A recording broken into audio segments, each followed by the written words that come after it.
అధ్యక్ష, మరి మన మినిస్టర్ గారు మాట్లాడుతూ మేము కూడా ఇక్కడ మహిళలను మేము సపోర్ట్ చేస్తున్న మహిళలకు అంటున్నారు. అధ్యక్ష, మా పల్లా రాజేశ్వర రెడ్డి గారు మా పార్టీ తరఫున మాట్లాడుతూ స్పష్టంగా చెప్పడం జరిగింది, మహిళలకు ఏదైతే బస్ ఉచితంగా ఇస్తా ఉన్నారో దాన్ని మేము స్వాగతిస్తా ఉన్నాం. కానీ కాకపోతే మహిళలు ఇబ్బంది పడుతూ ఉన్నారు, ఎంప్లాయీస్ ఇబ్బంది పడుతూ ఉన్నారు, కాలేజ్ స్టూడెంట్స్ ఇబ్బంది పడుతూ ఉన్నారు. మళ్ళీ ట్రిప్స్ కూడా తక్కువ అవుతా ఉన్నాయి కాబట్టి దాన్ని పెంచండి.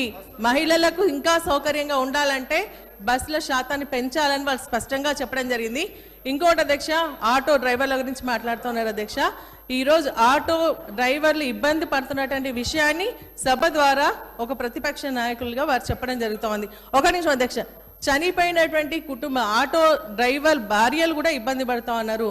ఆటో డ్రైవర్కి సంబంధించినటువంటి వారి యొక్క కుటుంబాలు మహిళలు బాధ్యత వహిస్తారు, వారు ఇబ్బంది పడుతూ ఉన్నారు. కాబట్టి వారికి మీరు ఇచ్చేటువంటి 1200 సరిపోదు, నెలకు 10,000 రూపాయలు ఇవ్వమని చెప్పేసి మేము డిమాండ్ చేస్తూ ఉన్నాం.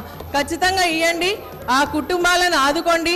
చనిపోయిన కుటుంబాలకు మరి 10,000 రూపాయలు 10 లక్షల రూపాయలు ఎక్స్గ్రేషియా ఇవ్వాలని చెప్పేసి కూడా మేము డిమాండ్ చేస్తూ ఉన్నాం.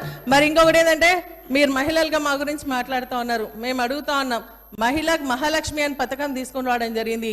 దాంట్లో 3 ఉన్నాయి. వారు స్పష్టంగా చెప్తా ఉన్నారు 2,500 రూపాయలు ఇస్తామన్నారు, అది కూడా ఇవ్వాలి.